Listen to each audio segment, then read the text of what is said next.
Keluarga Nyonya Meira, katakan saja padaku saat kalian memerlukan pertolongan dariku. Ucap putra mahkota bahagia. Akhirnya setelah berbicara cukup lama, Si Yue dan kawan-kawan segera meminta izin untuk kembali. Terlihat keengganan di wajah putra mahkota saat Si Yue harus kembali ke rumah Nyonya Meira. Kalau tidak merasa malu, ingin rasanya putra mahkota ikut Si Yue geng kembali ke rumah Nyonya Meira. Namun sebagai putra mahkota, mana mungkin dia melakukannya. 1 minggu setelah kepindahan Nyonya Meira kembali ke rumah lama, tiba-tiba mereka kedatangan tamu seorang pria parubaya. Dia mengaku sebagai kakak dari Nyonya Meira. Nyonya Meira yang baru saja makan bersama kedua anaknya serta Si Yue beserta para sahabatnya, merada kaget saat pelayan mengatakan kalau ada tamu di luar yang mengatakan kalau mereka saudara dari Nyonya Meira. Mendengar perkataan dari pelayannya, membuat Nyonya Meira terdiam. Untuk apa mereka datang kemari? Bukankah mereka sudah mengatakan kalau tidak ada hubungan lagi dengan kami? Di mana mereka saat kami kelaparan dan ditindas oleh keluarga Hong? Ucap Nyonya Meira marah. Bu, lebih baik kita menemui mereka sejarang, lalu katakan apa yang ada di dalam hati ibu. Ucap Si Yue menghibur. Si Yue pun merasa marah pada keluarga Nyonya Meira. Saat Nyonya Meira dalam kesulitan dan menderita, mereka menjauh serta meninggalkanmu, tapi ketika Nyonya Meira terbukti tidak bersalah, mereka baru mau datang menemui Nyonya Meira. Setelah mendengar ucapan Si Yue, akhirnya Nyonya Meira keluar bersama Hong Muring dan Chunli. Nyonya Meira juga mengajak Si Yue dan gengnya. Ketika mereka sampai di ruang tamu, mereka melihat seorang pria parubaya yang duduk di kursi dengan wajah angkuh. Saat melihat kedatangan Nyonya Meira dan putranya, pria itu menatap mereka dengan wajah sinis. Oh, ternyata Tuan Haukan yang datang.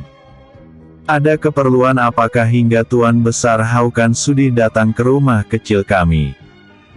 Ucap Nyonya mesra dengan nada lembut. Namun terdengar seperti sindiran yang tajam. Aku tak akan datang kemari jika bukan karena ayah memanggilmu. Ucapnya sinis. Ayah. Maaf. Kami tidak memiliki saudara ataupun ayah. Mungkin Anda salah orang Tuan Haukan. Ucap Nyonya Meira membuat Tuan Haukan terkejut. Dan tak lama terlihat wajahnya memerah. Kau berani berkata seperti itu pada kami. Apakah kau begitu sombong hingga tidak mau mengakui ayahmu sendiri? Teriaknya marah. Mengakui keluarga. Apakah Anda lupa dengan yang Anda katakan saat itu Tuan Haukan? Kau mengatakan kalau keluarga Si tidak ada hubungannya lagi dengan kami. Kau juga mengatakan pada kami, bahwa kami tidak berhak ataupun tidak boleh mengakui lagi keluarga Si sebagai keluarga kami.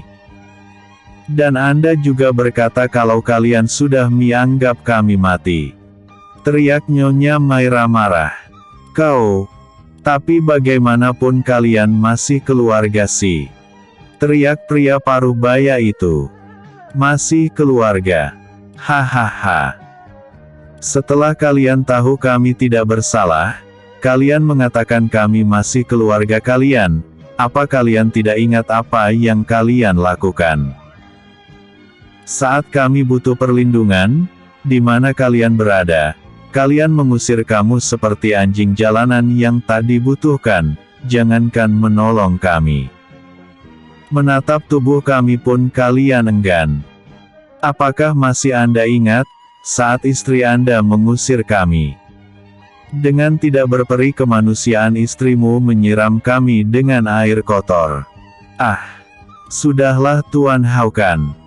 Tolong bilang pada ayah Anda kalau putrinya yang bernama Meira sudah lama mati.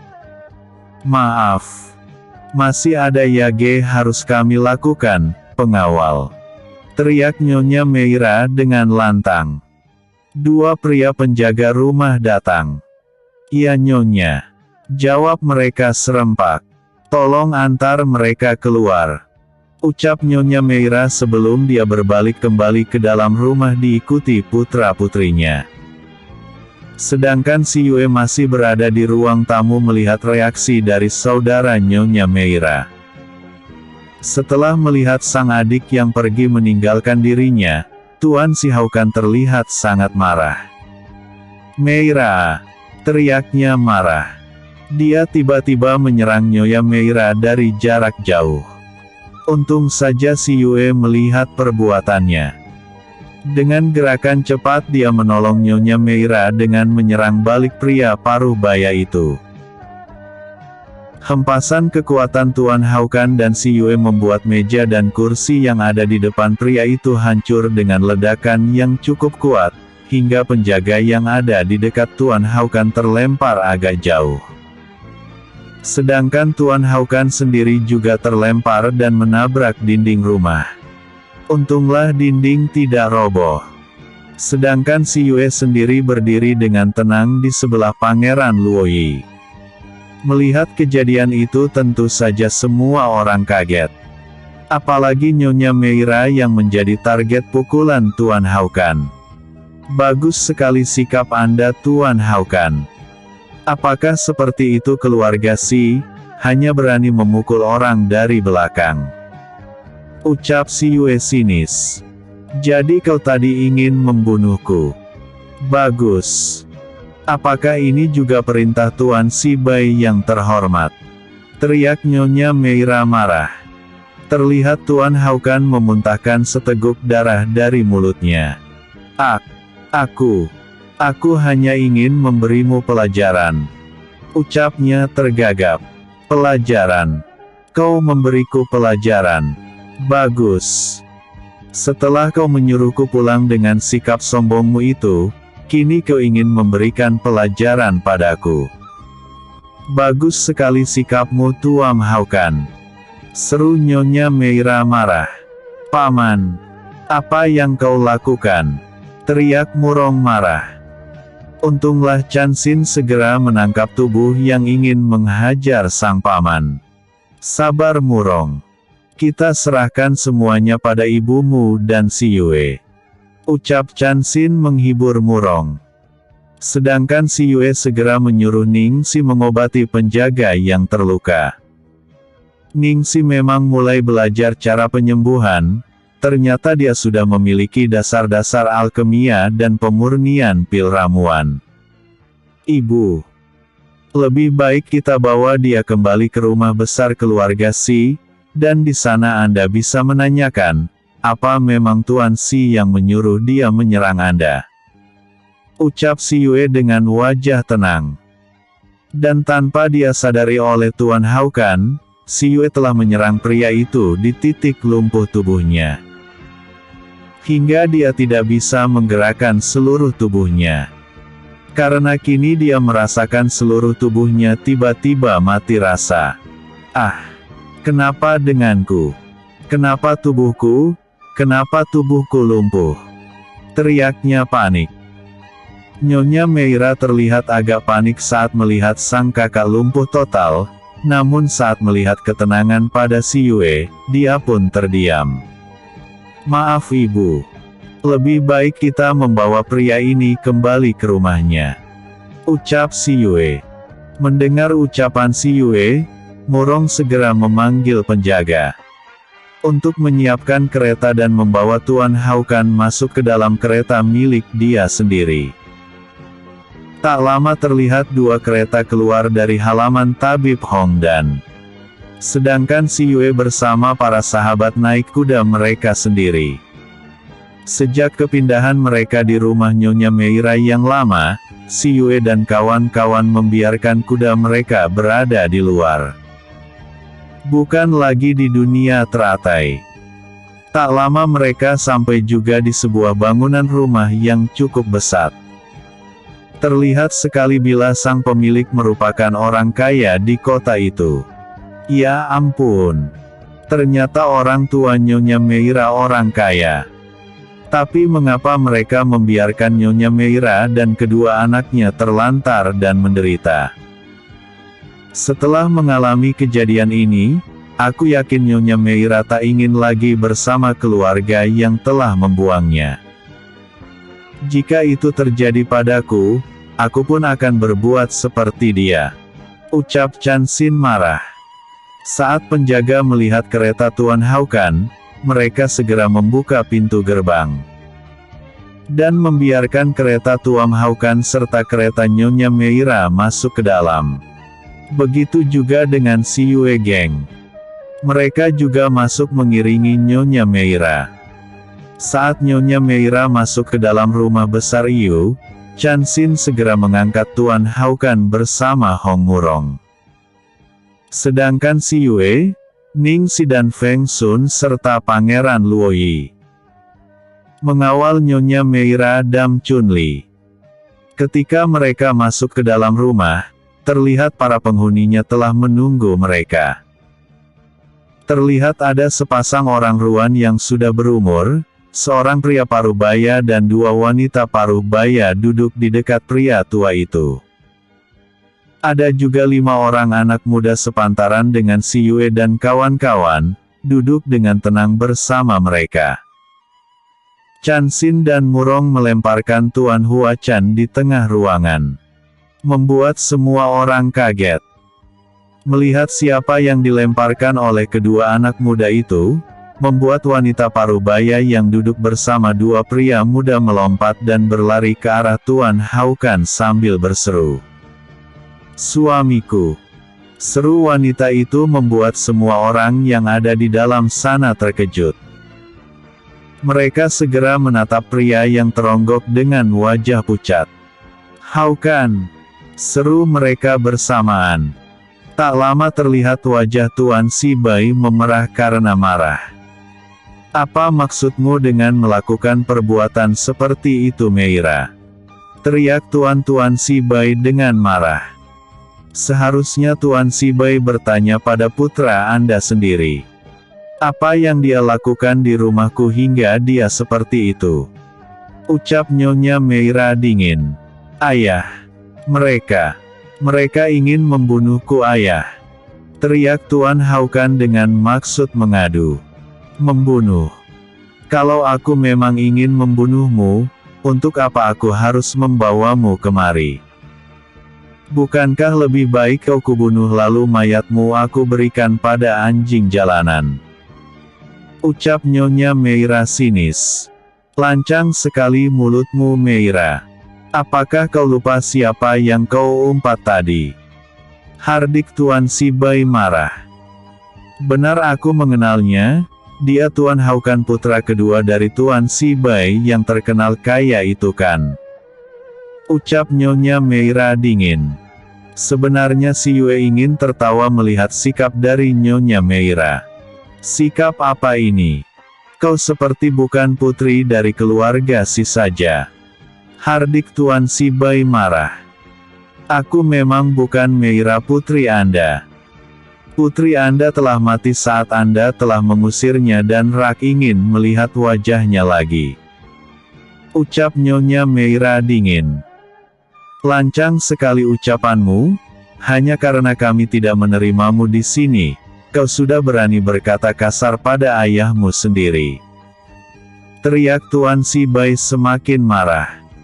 "Hanya menolak. Hahaha. Anda bilang hanya menolak. Bukankah Anda juga bilang kalau kalian sudah tidak menginginkan diriku lagi? Bukankah Anda telah memutuskan ikatan di antara kita? Bukankah Anda sudah tidak peduli mati ataupun hidup Meira dan kedua anaknya? Bukankah begitu kakak kedua? Dan untuk membuat kami cewek meninggalkan rumah ini, putra kedua Anda bersama istrinya tega menyiram kami dengan air kotor. Itukah yang dikatakan? Hanya tidak ingin bertemu. Lalu kenapa kini Anda meminta kami datang kemari? Apakah kalian sudah tidak takut lagi? Ucap Nyonya Meira sinis. Kau ngomong apa kau? Jangan kau membuat cerita yang bukan Meira. Teriak Tuan Sibai marah. Namun kini ada keraguan di dalam hatinya. Sudahlah. Tidak ada gunanya aku berkata terlalu banyak, untuk apa aku tetap berada di sini. Aku hanya mengembalikan putra Anda yang tadi ingin membunuhku. Untung saja putra penolong masih melindungiku. Andai tidak, entah apa yang terjadi padamu. Ucap Nyonya Meira sinis. Apa maksudmu Meira? Teriak sang ayah yang terlihat tertegun. Tidak ayah, dia berbohong. Merekalah yang ingin membunuhku, kau lihat sendiri, aku sekarang terluka dan lumpuh. Teriak Tuan Haukan. Ayah, beri keadilan pada suamiku. Teriak wanita yang ternyata istri dari Tuan Haukan. Keadilan. Hei Bapak Tua. Kalau kau tidak berkata yang sebenarnya, kau akan tetap seperti itu, kau akan lumpuh seumur hidupmu.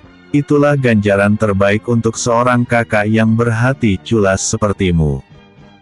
Dan kau Bapak Tua, seharusnya kau bertindak adil pada putra-putrimu. Kau sekarang mengklaim Ibu Meira sebagai putrimu dan kau ingin dia menghormatimu sebagai seorang ayah. Lalu di mana kau saat mereka di ujung kematian? Di mana kau saat mereka kesulitan hanya untuk makan sehari? Dan di mana kau saat cucu kecilmu mencari uang demi membeli makanan dan obat untuk menyelamatkan kakak dan ibunya? Di mana kau saat cucu kecilmu dihina dan disiksa hingga hampir di ujung kematian oleh orang lain? Sedangkan kalian di sini enakan menikmati makanan lezat. Apakah itu yang dinamakan orang tua? Ucapan si Yue menamparkan Tuan Sibai tepat di egonya. Dia terdiam dan menatap sang putri dengan tatapan rumit. Mendengar apa yang diucapkan si Yue, tiba-tiba wanita yang ada di samping Tuan Sibai pingsan. Ibu, nenek, istriku, seru mereka hampir bersamaan. Mereka segera membawa wanita tua itu masuk ke dalam kamar yang tak jauh dari ruangan itu. Terlihat Nyonya Meira sedikit limbung namun tak lama terlihat dia kembali tegar dan dingin. Kita pulang nak, ucapnya. Mereka melangkah keluar dari dalam ruangan itu. Tunggu. Terdengar suara mencegah mereka keluar. Dan ternyata suara itu milik Tuan Haukan yang terbaring tak bisa bergerak. Nyonya Meira dan rombongan berhenti dan menatap Tuan Haukan. Apalagi yang kau inginkan? Ucap Nyonya Meira. Kalian sialan. Apa yang pria muda itu lakukan padaku? Aku ini kakakmu Meira. Kenapa kau lakukan ini padaku? Teriaknya marah. Kau saudara bodoh. Kau membela orang luar daripada saudaramu sendiri. Serunya kembali. Tentu saja aku lebih membela dia daripada orang yang ingin melihat kematianku. Dialah orang yang sudah beberapa kali menolong nyawa kami. Aku tidak tahu apa yang terjadi padaku jika si Yue tidak menghentikan seranganmu padaku tadi, dasar kakak berhati iblis. Ucap Nyonya Meira sinis. Kau. Teriaknya tak bisa bicara lagi. Ayo kita pergi, jangan lagi kalian dengar ucapannya. Kata Nyonya Meira sambil melangkah pergi meninggalkan ruangan itu diikuti oleh putra-putrinya serta si Yue dan kawan-kawan. Bu, apakah ibu tidak akan melihat nenek? Tanya Hong Murong saat mereka keluar dari rumah besar Tuan Sibai. Tidak nak. Sudah ada keluarga besar si Untuk apa kita yang telah mereka buang melihat keadaannya? Bisa-bisa kita diusir kembali dari rumah ini. Lebih baik kita pergi sebelum mereka menggusir kita. Kata Nyonya Meira sambil berjalan meninggalkan rumah besar itu menuju keretanya. Mereka segera pergi dari rumah besar kediaman keluarga Si. Sepeninggal Nyonya Meira dan rombongannya, Tuan Si Bai keluar dari ruangan tempat Nyonya Si dibaringkan. Seorang tabib telah dipanggil untuk merawat Nyonya Si. Apa yang kau lakukan tadi terhadap adikmu Haukan? Tanya Tuan Si Bai pada putra keduanya yang masih tergolek sambil ditunggui istri dan dua putranya. Ayah, jangan percaya pada Pak R itu, dialah yang ingin membunuhku. Seru Tuan Haukan dengan wajah agak pucat. Ayah, tolong beri keadilan pada kami ayah. Kau harus membalas apa yang telah diderita suamiku. Ucap istri Tuan Haukan.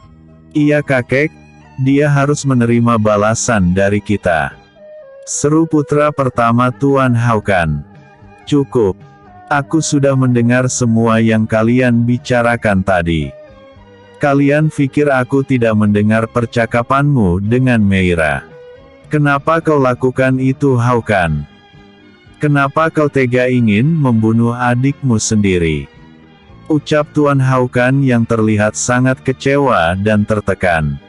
Tidak ayah.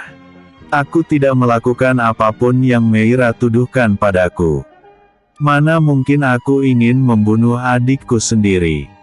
Ucapnya masih berusaha mengelak.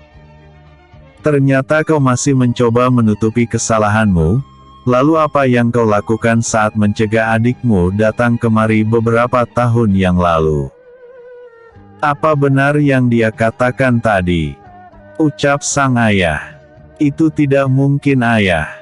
Mana mungkin aku melakukan itu pada Meira? Ucapnya lagi. Maaf kek. Apa yang dikatakan Bibi Meira semuanya benar, aku melihat kejadian itu. Ucap seorang pria muda yang baru masuk kembali ke ruangan itu bersama Tuan Sibong.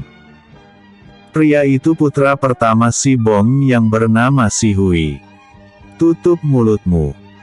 Jangan memfitnah kami, aku tahu kalian benci padaku, tapi jangan kau menolong Meira dengan cara memfitnah diriku. Teriak Tuan Haukan marah. Mana mungkin aku memfitnahmu paman? Aku melihat sendiri saat kau mengusir Bibi Meira yang datang ke sini dengan ucapan kasar. Kau mengatakan kalau kakek tidak peduli lagi mati atau hidupnya Bibi karena kakek telah membuang Bibi dari keluarga besar Si. Dan banyak lagi kata-kata hinaan yang kau ucapkan bersama istri paman pada Bibi Meira. Kau malah mengusir Bibi Meira. Dan Bibi Rui menyiram Bibi Meira dengan air kotor seperti anjing jalanan agar pergi dari rumah ini. Aku melihat sendiri paman. Ucap putra tertua Tuan Sibong dengan wajah terlihat memerah dan sedih. Mendengar ucapan putranya, Tuan Sibong terkejut dan menatap sang putra. Hui, apa benar ucapanmu itu? Lalu kenapa kau tidak memberitahu pada kami? Ucap sang ayah. Aku pikir kakek memang mengatakan semua itu ayah. Jawab Si Hui dengan wajah sedih. Mendengar ucapan dari sang cucu, terlihat wajah Tuan Si Bai memerah karena marah. Sebegitu bencikah kalian pada Meira, Si Haukan? Ucap Tuan Si Bai dingin. Tidak ayah. Jangan percaya ucapan anak kecil itu. Mana mungkin aku melakukan itu semua? Ucap Haukan ketakutan, wajahnya terlihat pucat. Begitu juga dengan sang istri sebab apa yang diucapkan oleh Si Hui memang suatu kebenaran. Namun mata tua Tuan Si Bai bisa melihat wajah pucat dan ketakutan di wajah menantunya. Melihat semua itu, membuat Tuan Bai tahu kalau ucapan dari si Hui memang suatu kebenaran. Aku tidak pernah menyuruhmu sampai sekejam itu, Hao Kan. Aku hanya menyuruh kamu menolak adikmu untuk sementara sampai keadaan membaik. Tapi kenapa kau sampai sekejap itu, Hao Kan? Dan sekarang bukankah aku hanya menyuruhmu memanggil adikmu, bukan membunuhnya? Ucap Tuan Sibai dengan perasaan sakit dan menyesal. Beberapa tahun ini dia tidak melihat sang putri datang padanya meminta pertolongan lagi. Dia pikir Meira baik-baik saja, dan hidupnya bahagia. Namun kini dia baru tahu, apa sebenarnya yang terjadi. Penyesalan kini berada di hatinya. Tapi semuanya telah terjadi, kini sang putri satu-satunya telah membenci dirinya. Namun Tuan Sibai sedikit heran dengan pria-pria muda yang bersama putrinya. Pria-pria itu tampan berwibawa. Mereka seperti putra-putra bangsawan ternama. Maaf udahan dulu ya. Jangan lupa like, vote dan komennya, aku tunggu. Maaf jika masih ada typo. Bersambung. Episode sebelumnya. Feng Sun. Episode berikutnya. Kerajaan Feng. Dokter Jenius. Kerajaan Feng. Aku tidak pernah menyuruhmu sampai sekejam itu, Hao Kan. Aku hanya menyuruh kamu menolak adikmu untuk sementara sampai keadaan membaik. Tapi kenapa kau sampai sekejap itu, Hao Kan? Seperti sekarang ini, bukankah atau hanya menyuruhmu untuk memanggil adikmu, bukan membunuhnya? Ucap Tuan Sibai dengan perasaan sakit dan menyesal. Beberapa tahun ini dia tidak melihat sang putri datang padanya meminta pertolongan lagi. Dia pikir Meira baik-baik saja, dan hidupnya bahagia. Namun kini dia baru tahu, apa sebenarnya yang terjadi. Penyesalan kini berada di hatinya. Tapi semuanya telah terjadi, kini sang putri satu-satunya telah membenci dirinya. Saat tadi memandang kepergian putri satu-satunya, Tuan Sibai sedikit heran dengan pria-pria muda yang bersama putrinya. Pria-pria itu tampan berwibawa. Mereka seperti putra-putra bangsawan ternama. Siapa mereka? Apakah mereka teman dari Hong Murong? Gumam kakek tua itu. Namun lamunannya terusik saat terdengar suara Hao Qin. Ayah, lalu gimana denganku? Ucap si Hao Kan dengan sedih dan takut. Kau suruh anak dan istrimu membawamu ke dalam kamar. Lalu panggil dokter. Ucap Tuan Sibai dengan wajah marah. Setelah itu dia masuk ke dalam kamarnya. Tanpa melihat kembali ke arah Tuken Hao Qin. Ketika sampai di dalam kamar, sang istri terlihat sudah siuman. Kau sudah bangun. Ucapnya. Wajahnya sedih dan terlihat kekecewaan di matanya. Ada apa denganmu? Apakah putriku sudah pulang? Atau dia mau tinggal di sini? Ucap sang istri bertanya. Tidak. Dia tidak memaafkan kita. Jawab Tuan Sibai dengan wajah sedih. Apa semua yang dikatakan pemuda itu benar adanya? Tanya sang istri. Benar. Semua yang dikatakan pemuda itu benar adanya. Dan semua ini salahku. Ucap Tuan Sibai dengan wajah tertekan. Benar. Itu kebenaran. Jadi benar selama ini putri kita dan cucu kita menderita seperti itu. Ucap Nyonya Si dengan wajah terluka dan sedih. Benar. Jawab sang suami singkat. Ya dewa. Salah apa mereka? Kenapa kemalangan bisa beruntun menimpa hidup mereka? Kita di sini hidup bahagia tanpa beban, makan dengan enak. Sedangkan cucu dan anak perempuanku menangis kelaparan serta dianiaya orang hingga di ujung kematian. Ya dewa. Betapa jahatnya kita. Terdengar tangisan Nyonya Si terdengar kembali. Mendengar ucapan sang istri, Tuan Si Bai semakin menderita hatinya.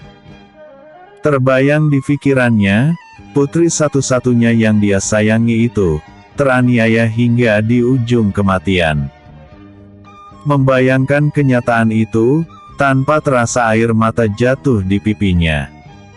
Dia memang salah, sangat salah, kenapa saat itu dia membiarkan putra keduanya yang mengurus masalah Meira. Dia tidak menyangka kejadiannya akan seperti itu. Sudah cukup, jangan bersedih lagi. Kalau kau mau ke rumahnya, pergi saja. Mungkin kedatanganmu akan membuat lukanya terobati dan dia mau menerima maaf kita. Ucap Tuan Si Bai. Dia tahu putrinya merupakan wanita yang berhati mulia. Dan dia sangat mencintai sang ibu. Apa? Aku boleh ke rumah Meira? Kau membolehkan aku ke sana? Ucap Nyonya Si tak percaya. Pergilah. Mungkin kedatanganmu akan membuat hatinya agak melunak. Aku memang bersalah pada kalian berdua. Maafkan aku. Jawab sang suami.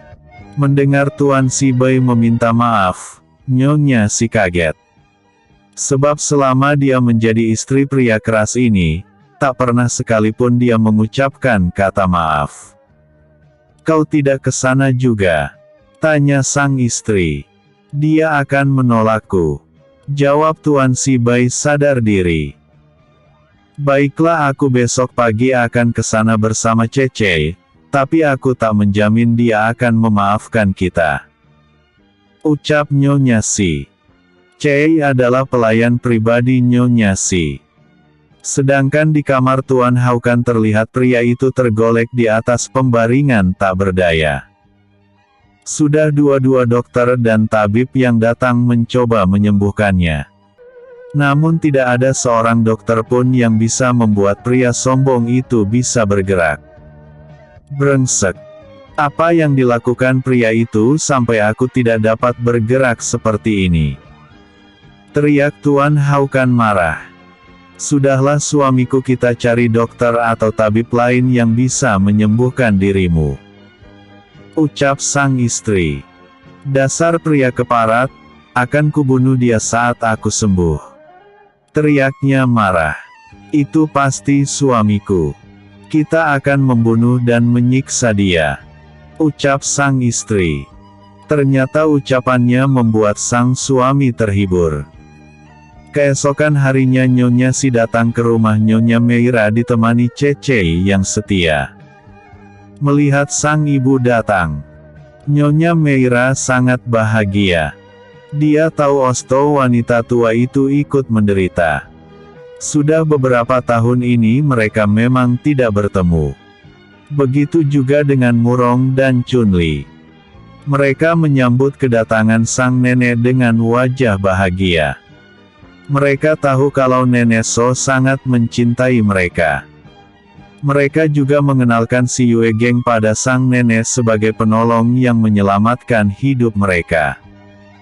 Tanpa si Yue dan kawan-kawan, mungkin mereka sudah tiada. Mereka menceriakan semua yang terjadi saat tabib Hong dan tiada. Dan saat mendengar semua cerita kesedihan hidup Nyonya Meira dan kedua anaknya, Nyonya Si sangat sedih dan marah. Dia sampai menangis lama. Dia tak menyangka penolakan sang suami untuk menampung mereka di rumah besar mereka, membuat dia hampir kehilangan putri dan kedua cucunya. Kenapa kalian tidak menemui ibu? Ucap Nyonya Si sambil masih menangis. Bu, bagaimana kami akan bertemu dengan ibu? Datang ke sana saja Meira harus mendapat hinaan bagai anjing jalanan. Jawab Nyonya Meira. Apa maksudmu? Tanya Nyonya Si tak mengerti. Akhirnya Nyonya Meira menceritakan perlakuan dan ucapan sang kakak bersama istrinya saat pertama kali mereka datang ke sana untuk meminta pertolongan. Mendengar semua itu Nyonya Si sangat marah. Dia tak menyangka kalau putra keduanya tega melakukan semua itu. Ketika pulang dari rumah Nyonya Meira, bisa dibayangkan apa yang dilakukan Nyonya Si pada putra dan menantunya. Dia mengamuk tak peduli sang putra sakit. Hingga Tuan Si Bai dan putra peryamannya harus datang melerai. Setelah kejadian itu, hubungan Nyonya Si dan Bu Ira keduanya bagai seorang musuh. Apalagi dengan menantunya. Hari-hari berlalu dengan cepat, 1 bulan pun berlalu. Kini kehidupan Nyonya Meira telah berbaikan dengan kedua orang tuanya dan kakak tertua. Untuk kakak keduanya, setelah 1 bulan lebih dia menderita kelumpuhan, Si Yue membuka titik akupunturnya setelah pria itu meminta maaf pada sang adik dan berjanji akan merubah tabiat buruknya. Dan Nyonya Meira yang baik hati memaafkan semua kesalahan sang kakak. Dan ternyata semua sikap buruk yang terjadi pada sang kakak, karena mendapat pengaruh dari sang istri. Terbukti ketika Tuan Haukan mulai sembuh dan sehat kembali. Dia kembali memprovokasi untuk mengganggu sang adik, namun karena Tuan Haukan sudah tidak mau lagi mengalami penderitaan karena lumpuh, dia menolak dengan tegas. Merasa bujukan dan provokasinya gagal, sang istri menyuruh pembunuh bayaran untuk membunuh Nyonya Meira. Untunglah pembunuhan itu bisa digagalkan oleh Si Yue. Dan istri Tuan Haukam ditangkap. Setelah diinterogasi, ternyata istri Tuan Huacan marah dan dendam karena telah menikah dengan Tuan Hong dan Yage dia cintai. Melihat kejadian itu dan mendengar alasannya, Tuan Haukan sangatlah marah dan kecewa, dia langsung menceraikan sang istri.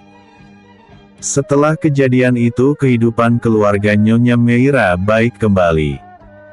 Setelah hampir 1 bulan lebih Si Yue membantu Murong berlatih, akhirnya dia berpamitan untuk melanjutkan perjalanan pergi ke kerajaan Feng tempat kelahiran Feng Sun. Melihat Si Yue geng akan pergi dari kerajaan Long, putra mahkota Long San sangat sedih. Setelah bergaul selama 1 bulan lebih dengan mereka, putra mahkota sangat menyukai sifat dari masing-masing sahabat Si Yue. Apalagi gadis yang kini tiba-tiba mulai mengisi hatinya. Maaf putra mahkota. Besok pagi kami akan melanjutkan perjalanan kami. Jadi hari ini kami ingin sekalian berpamitan dengan Anda. Ucap Si Yue saat mereka duduk bersama setelah berlatih. Besok? Kenapa secepat itu? Jawab putra mahkota dengan wajah kaget. Kami masih harus menyelesaikan masalah Feng Sun sebelum pergi ke kota dingin yang mulia. Jawab Si Yue. Si Yue. Sudah berapa kali aku memintamu untuk memanggil namaku saja, bukan yang mulia putra mahkota. Ucap putra mahkota dengan kesal. Tapi yang... Ucapan Si Yue belum selesai ketika mendengar suara putra mahkota memotong ucapan Si Yue. Tidak ada tapi-tapian, kenapa kau tidak bisa menganggapku seperti Feng Sanhua? Bukankah kami sama-sama putra mahkota? Ucap Pangeran Long San protes. Hei! Kenapa kau samakan aku denganmu? Dia adikku, tentu saja beda denganmu. Seru Feng Sun menjawab protes dari Pangeran Long San. Ah! Kalau begitu aku juga mau jadi ke. Maksudku dekat dengan dia. Seru Pangeran Long San. Terlihat wajahnya memerah. Sebab dia hampir mengatakan kalau dia mau menjadi kekasih Si Yue. Mendengar percekcokan dua sahabat itu akhirnya Si Yue menengahi. Baiklah aku akan memanggil Pangeran Long San dengan nama, jangan bertengkar lagi. Nah sekarang kami ingin mengatakan pada Long San, kalau besok pagi sekali kami akan pergi dari kerajaan ini, entah kapan lagi kita akan bertemu kembali. Ucap si Yue menengahi perkelahian mereka. Yue, apa boleh aku pergi menemui kalian di kerajaan Feng? Tanya Pangeran Long San tak rela. Boleh. Tapi hati-hati. Jangan sampai kedatangan pangeran membuat curiga pangeran kedua kerajaan Feng. Pangeran, bisa menemui kami di sana. Mungkin kita juga agak lama tinggal di sana. Jawab si Yue. Akhirnya mereka berbincang bersama sampai malam. Keesokan harinya, si Yue dan kawan-kawan berpamitan pada Nyonya Meira. Walaupun Nyonya Meira sudah tahu kalau si Yue geng akan pergi, dia masih merasa sangat berat melepas mereka yang sudah menolong dan membuat dia dan kedua putranya menikmati kebahagiaan kembali. Entah kapan lagi dia akan berjumpa dengan pria tampan yang baik hati seperti si Yue. Yue, kalau kau datang lagi atau lewat kota ini, jangan lupakan ibu ya. Datanglah kalian menemui ibu. Ucap wanita parubaya yang terlibat masih cantik itu. Pasti Bu. Jika aku punya waktu melewati kota ini, aku pasti akan mencari ibu dan Chunli. Karena itu ibu harus menjaga kesehatan ibu dengan baik. Jawab si Yue sambil memeluk Nyonya Meira. Pasti nak. Ibu akan menjaga kesehatan dengan baik. Ucap Nyonya Meira sambil melepas pelukannya. Si Yue mendekati Chunli yang sejak tadi menangis. Hei gadis cengeng. Kenapa menangis? Goda si Yue sambil memeluk gadis kecil yang berwajah cantik itu dengan sayang. Chunli bukannya diam, dia malah lebih menangis. Kau jelek kalau menangis Chunli.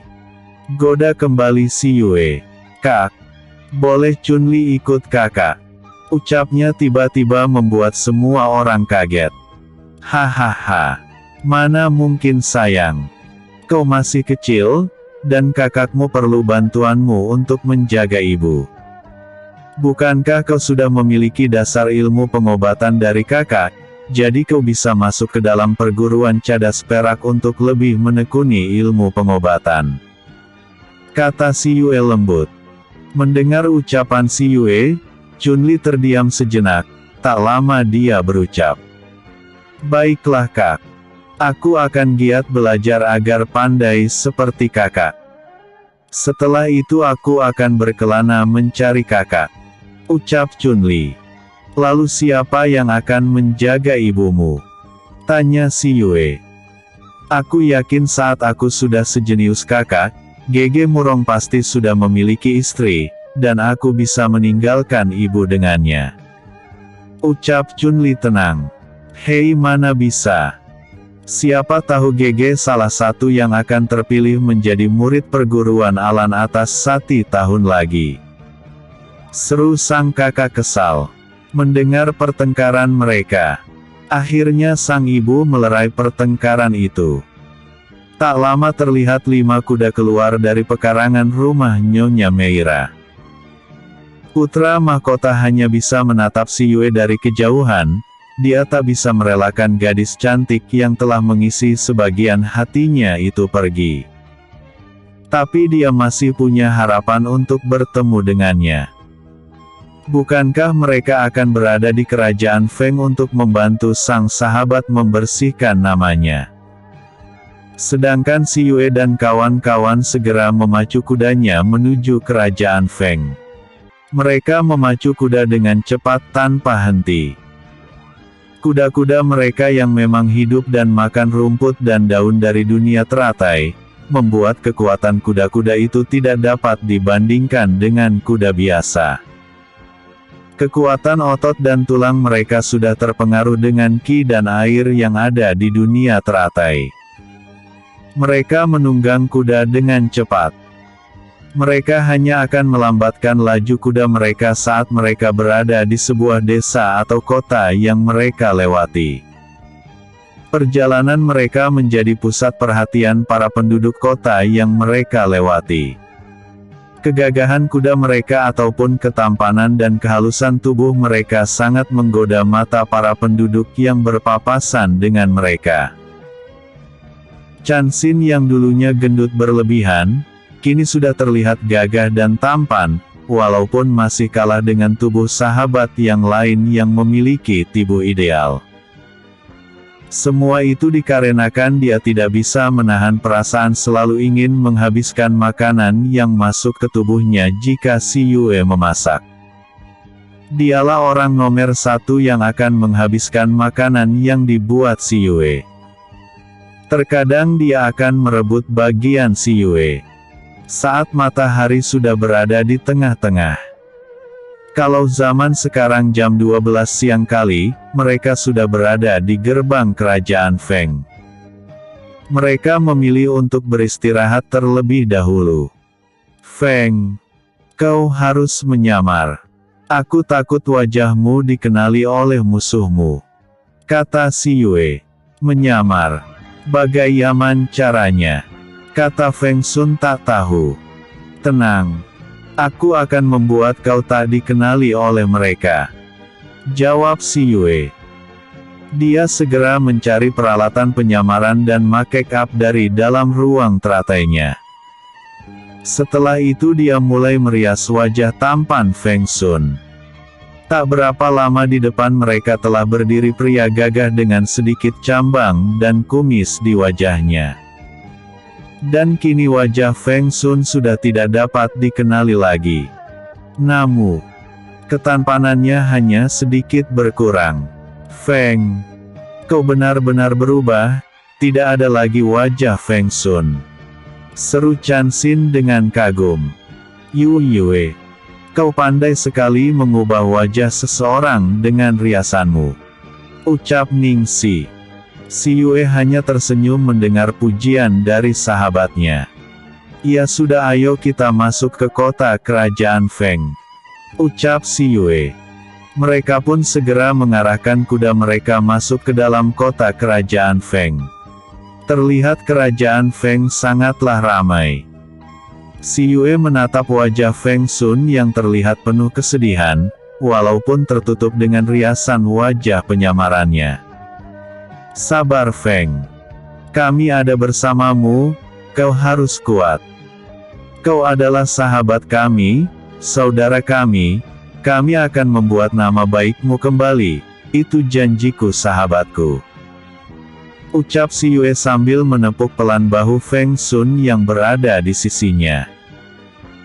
Mendengar ucapan si Yue yang menghiburnya, Feng Sun terlihat bahagia, dia merasakan aliran hangat dalam hatinya. Terima kasih Yue, aku pasti kuat. Hanya saja aku ingin mengetahui keadaan ibuku. Apakah beliau sehat selalu? Ucap Feng Sun dengan wajah terlihat sedih kembali. Jangan khawatir Feng. Setelah kita berada di penginapan, kita akan meminta Kui untuk melihat keadaan ibumu. Iya kan Kui? Ucap si Yue pada burung yang berada di pundaknya sejak tadi. Terlihat Feng Kui mencicit pelan. Benar Yue. Aku akan melihat dan mencari keberadaan ibu dari Feng Sun, jawab Feng Kui di dalam pikiran si Yue. Terima kasih Kui. Kau bisa pergi bersama Tiger nanti, kata si Yue. Mereka pun segera mencari penginapan di kota itu. Untuk mempermudah misi mereka mencari penginapan yang ada di dekat istana. Untunglah mereka masih mendapatkan 4 kamar yang cukup bagus buat mereka. Setelah mendapatkan kamar mereka masing-masing, si Yue dan kawan-kawan berniat berjalan-jalan melihat keadaan kota kerajaan Feng. Sedangkan Feng Kui dan Tiger sudah pergi untuk melihat istana dan melihat keadaan permaisuri atau ibu dari Feng Sun. Setelah mendapatkan gambaran tempat di mana istana dingin berada, Tiger dan Feng Kui segera menghilang dari penginapan. Dan kini hanya tinggal Bai Zi dan Xiao Tu. serta tumbuhan roh yaitu Poison Ivy dan Xiaohua yang bersa dengan si Yue. Mereka segera keluar dari rumah penginapan mereka. Feng, apakah tempat ini berubah sejak kau pergi? Tanya Chan Xin. Benar. Banyak sekali perubahan di kota ini. Namun yang aku herankan, banyak para kultivatir dan penduduk luar kerajaan yang berada di kota ini, atau apakah perubahan kota ini semakin jauh dari saat aku berpikir beberapa tahun lalu. Sekarang aku melihat banyak orang asing yang ada di kota ini. Ucap Feng Sun pelan. Mungkinkah akan ada acara di kota ini? Ucap si Yue. Kita akan tahu setelah kita tanyakan pada penduduk kota. Jawab Feng Sun. Mereka pun melanjutkan perjalanan mereka keliling kota sambil menikmati jajanan yang tersedia di pinggir jalan besar kota kerajaan Feng.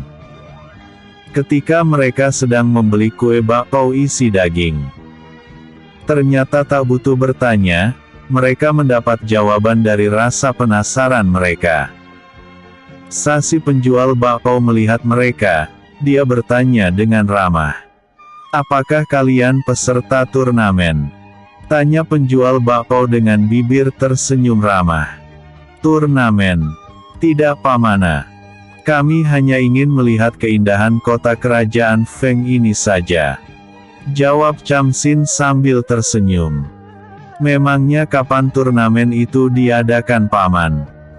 Tanya si Yue sambil mengambil bakpao panas yang disodorkan oleh sang penjual. 1-2 minggu lagi nak. Sayang sekali kalau kalian tidak ikut. Ucap sang penjual bakpao. Dalam acara apa kerajaan mengadakan turnamen, paman? Tanya Feng Sun. Sebab kerajaan Feng jarang mengadakan acara turnamen kalau tidak dalam pemilihan prajurit kerajaan. Itu pun jika kerajaan ingin mengambil prajurit dari rakyat yang memiliki kultivasi yang terbaik.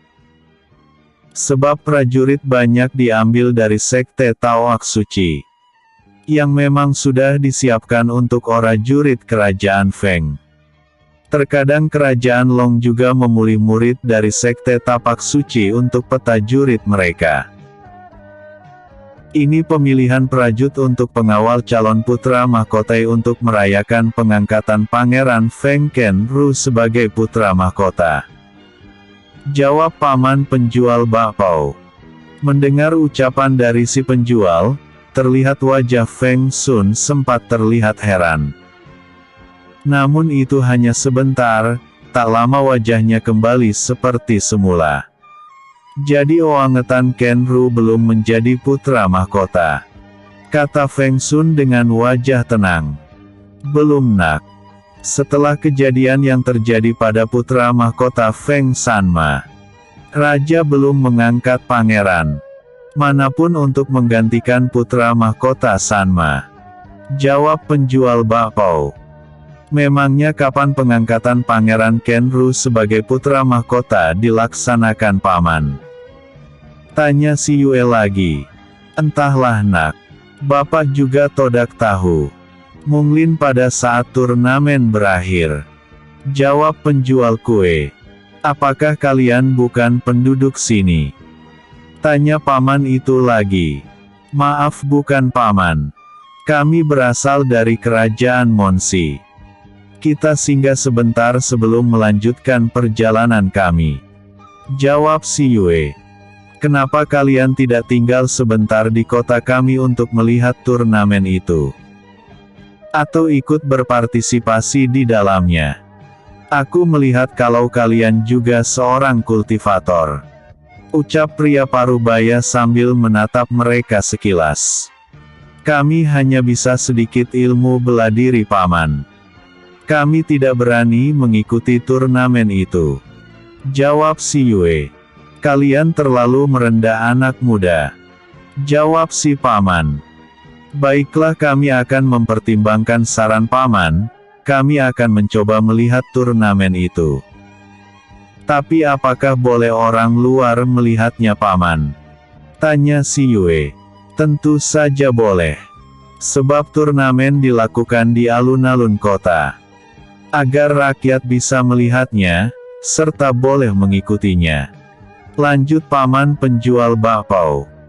Tapi kami orang Ge luar kerajaan ini paman. Apakah kami bisa mengikutinya? Tentu saja boleh nak. Asalkan kau miliki kultivasi tinggi. Ucap paman penjual kue.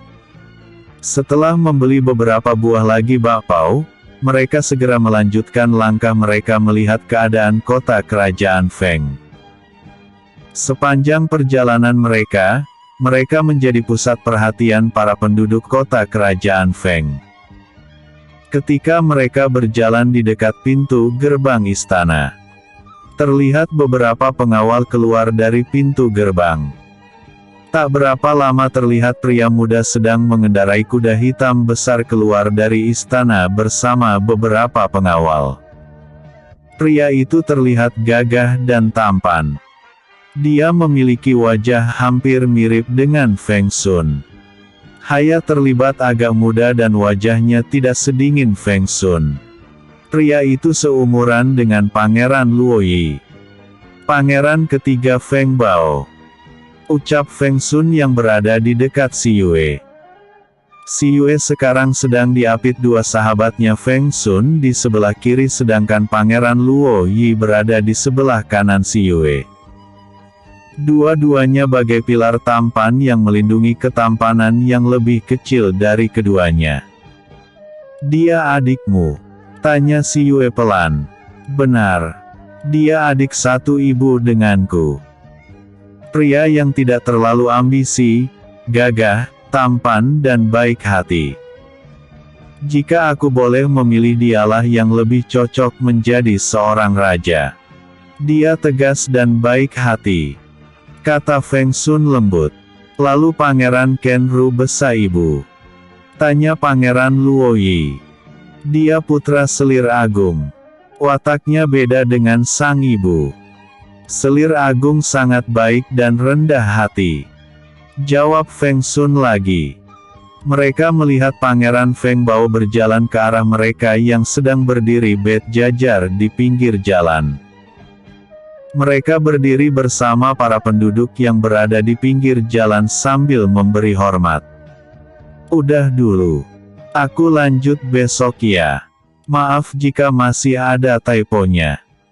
Jangan lupa like, vote, dan komennya aku tunggu. Bersambung. Episode sebelumnya. Keluarga Nyonya Meira. Episode berikutnya. Kerajaan Feng. 2.